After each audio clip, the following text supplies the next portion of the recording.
જો ફ્રેન્ડ્સ આ મંદિરે આપણે આવ્યા છીએ હળમતાળી હનુમાનજીએ અને આપણે આ દીદી છે ને એમના હસબન્ડ આપણને અહીંયા આગળ લઈ આવ્યા છે હનુમાન દાદાના મંદિરે આવતા આવતા આપણે 3-4 વખત પાછા આવેડા રસ્તા બંધ હતા પુલ તૂટેલો હતો છતાં આપણે આજે અહીંયા પહોંચી ગયા છીએ ચાલો તમને પણ આજે હળમતાળી હનુમાન દાદાના દર્શન કરાવું જો મંદિર આવી ગયું છે તમે જોઈ લ્યો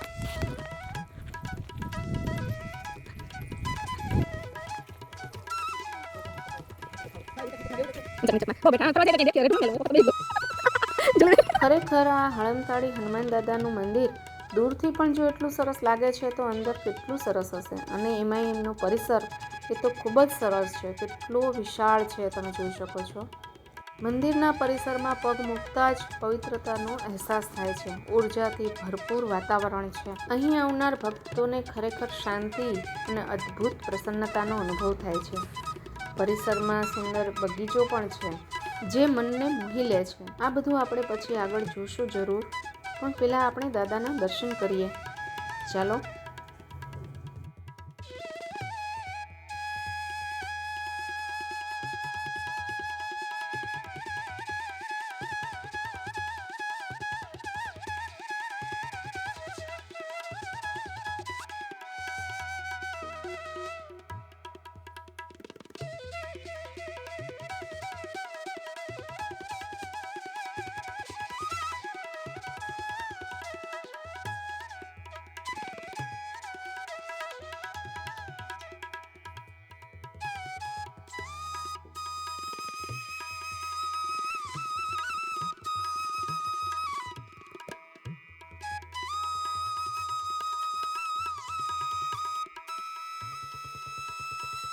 ખરેખર દાદાના દર્શન કરીને મનને શાંતિનો અહેસાસ થયો અને ગમે ત્યારે તમે એક વસ્તુ જોજો કે મંદિર હોય ને કોઈ પણ તો એના પરિસરમાં પગ મૂકતા જ મનમાં અદ્ભુત શાંતિ અને પવિત્રતાનો અહેસાસ થાય છે ચારે બાજુ વ્યાપેલી શાંતિ હવા સાથે વહેતા ભક્તિના સ્પંદનો અને મંદિરની દિવ્ય ઉર્જા આત્માને સ્પર્શી જાય છે અને આ મંદિરનું શુદ્ધ અને સુવ્યવસ્થિત પરિસર છે ને એ ભક્તોને દૈનિક જીવનના તણાવથી દૂર લઈ જઈ ધ્યાન અને શ્રદ્ધામાં લીન થવાનો અવસર આપે છે હળમતાળી હનુમાનજીનું મંદિર જ્યાં માત્ર દર્શન નહીં પણ મન આત્મા અને હૃદયને શાંતિ મળે છે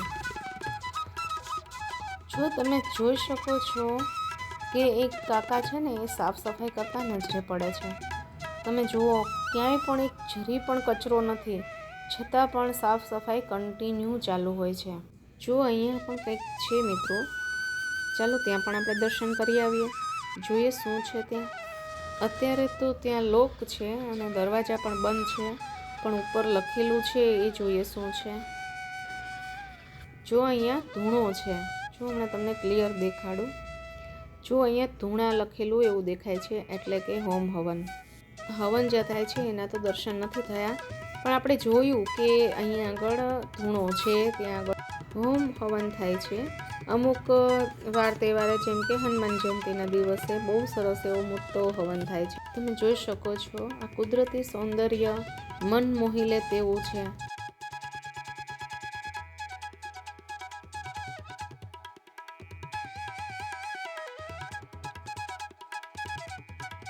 દાદાના દર્શન કરી અને અહીંયા બધાએ પાણી પીધું મંદિરના પરિસરમાં આ પણ એક પાણીની ઉત્તમ સુવિધા છે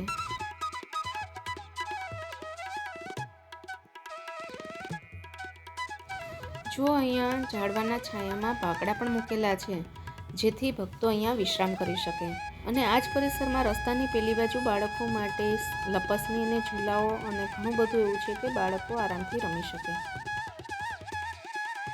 પછી અમે લોકોએ પણ મંદિરની પાસે બાકડા છે ત્યાં આગળ બેસી અને મંદિરની વિશે જ વાતો કરતા હતા જીજાજી છે એમને મંદિર વિશે ઘણી બધી માહિતી છે કારણ કે વારે તહેવારે ઘણી વખત અહીંયા આગળ આવતા હોય છે તો ચાલો આપણે જાણીએ એમની પાસેથી કે એ શું શું જાણે છે મંદિરના બાબતમાં હનુમાન જયંતિની છે રાતે ધજા ચડે 12 વાગે હનુમાન દાદાની લગભગ 500 જણા હોય એ પ્રસાદીને બધું દેવા માટે હોય ગુંદી ગાંઠિયા ને એવું બધું પછી આપણે જુનાગઢ રોકડિયા હનુમાન છે ત્યાં પણ અહીંથી પ્રસાદી જાય છે તો કોઈ પણ મને હનુમાનજીના મંદિરે પ્રસાદી જોતી હોય તો અહીંયા અગાઉ કહી જાઓ કે મારે આટલી ગુંદી એટલા ગાંઠિયા જોઈ છે.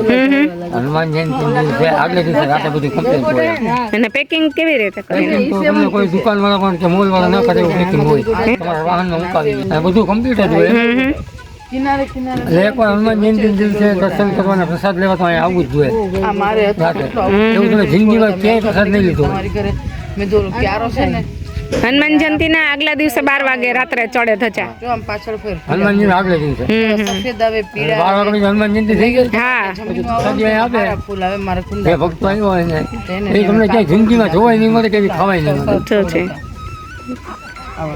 મિત્રો સાંભળ્યું ને તમે, હનુમાન જયંતિના દિવસે અહીંયા આગળ જો આ ધજા ચડે છે રાત્રે 12 વાગે અને આ પછીના દિવસે હનુમાન જયંતિ થઈ જાય છે ત્યારે અહીંયા આગળ બહુ પ્રમાણમાં મોટા પ્રમાણમાં ભક્તોની ભીડ હોય છે અને પ્રસાદ અહીંયા લેવડાવે છે અને બહાર પણ હનુમાનજીના મંદિરો જેટલા છે ત્યાં જેવું બટુક ભોજન થતું હોય છે. તો ગુંદીના ગાંઠિયા અહીંયાથી જાય છે અને પેકિંગ તો એવું હોય છે કે દુકાનોમાં પણ તમને પેકિંગ ન કરી આપે, એટલું મસ્ત પેકિંગ કરીને અહીંયા આગળથી આપે છે. ગાડીમાં મુકાવી દે ત્યાં સુધી આ લોકો સાથે હોય છે. અને આજુબાજુના ગામના બધા ધુમાડો બંધ હોય હનુમાન જયંતિ. આજુબાજુના ગામમાં પણ જમણવાર ધુવાડા બંધ હોય છે. હનુમાન જયંતિના દિવસે તો અહીંયા આગળ આમ માણસોનો મેળો ઉભરાય એવું હોય છે વાતાવરણ, એટલું માણસો હોય છે. અને હા, આ હળમતાળી હનુમાન દાદાના મંદિરે ગુંદી અને ગાંઠિયાનો પ્રસાદ ક્યાંથી આવે છે ને એ હજી કોઈને ખબર નથી.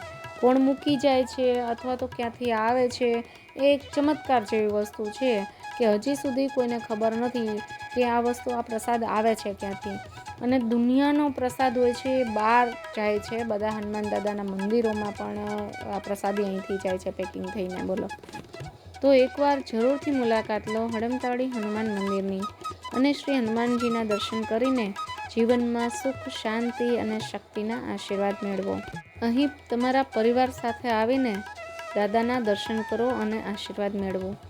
પરિવાર સાથે ફરવા જેવું પવિત્ર સ્થળ છે આ હળમતાળી હનુમાન મંદિર, જે માણાવદરમાં આવેલું છે.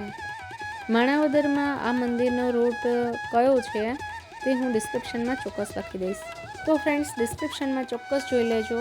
તો ક્યારે પણ તમારે અહીંયા આગળ આ હળમતાળી હનુમાન દાદાના મંદિરે આવવું હોય તો આસાનીથી તમે આવી શકો.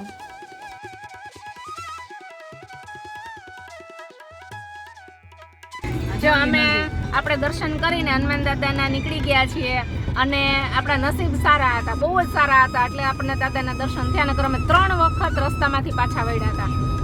એક આપણે આ જીજાજીની મનમાં છે ને એક સંકલ્પ એમ જાણે કે લીધો હોય કે નહીં આજ તો દર્શન કરીને જ જવું ગમે એ રસ્તે. તો આપણને દર્શન પણ થયા અને બહુ મજા આવીને પહેલી વાર હનુમાન દાદાના દર્શન અહીંયા આગળ આ ગામમાં થયા છે. આપણને જોયા હળમતાળી હનુમાન દાદા નહીં, બસ હા હળમતાળી હનુમાન દાદા છે. અને માથું હોતે જ આપવું પડે, એ તો પેટલું મોટું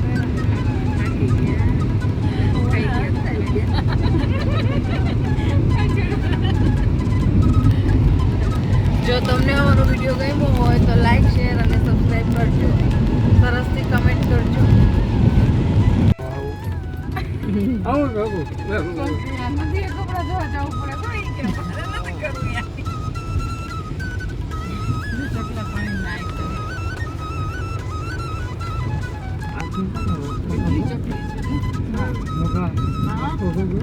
हाँ बापा अभी सो फ्रेंड्स, हमें तो यहाँ पर आकर बहुत मज़ा आया, बहुत अच्छा लगा. तो आपको ये वीडियो कैसा लगा ये हमें कमेंट में ज़रूर बताना. तो मिलते हैं नेक्स्ट वीडियो में, तब तक के लिए बाय बाय.